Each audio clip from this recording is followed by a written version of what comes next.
Pe bună dreptate se spune că machiajul este o adevărată artă. Cu ajutorul lui, frumusețea naturală a chipului este pusă în valoare. Dar putem da greș dacă acesta nu e realizat după anumite reguli. Foarte des când se realizează un machiaj, se fac multe greșeli. Cu ce este legat aceasta? Deoarece foarte multe persoane nu cunosc linii, trăsăturile corecte ale feței. Da? Foarte des persoanele tinere devin ceva mai în vârstă.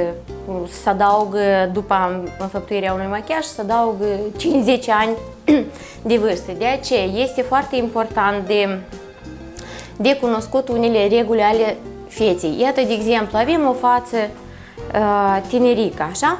Avem față tinerică și întotdeauna trebuie să ținem cont de ce? Că liniile, trăsăturile feței întotdeauna trebuie să meargă în sus, nu în jos, cum foarte des se îndeplinește, se întâmplă în realizarea unui machiaj incorect.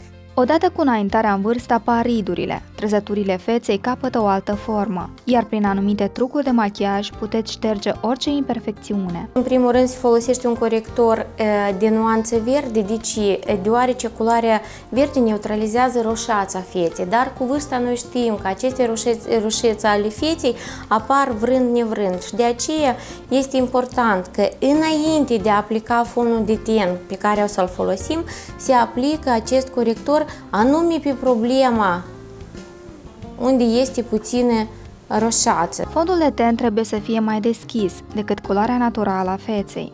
Iată, uitați-vă, deja vedeți schimbarea feței, deja este puțin schimbată și nu s-a făcut prea multe. Așa, corectorul, când se efectuează corecția formelor feței, tot trebuie să fim foarte atenți.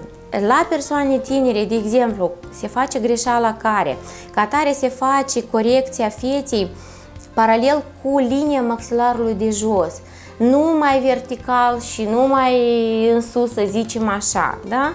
Și se pune foarte, foarte fin. Alegeți o pudră pulbere, cea compactă mai tare va accentua ridurile feței. Ca machiajul, noi am vorbit și despre machiajul nuș, despre machiajul de zi.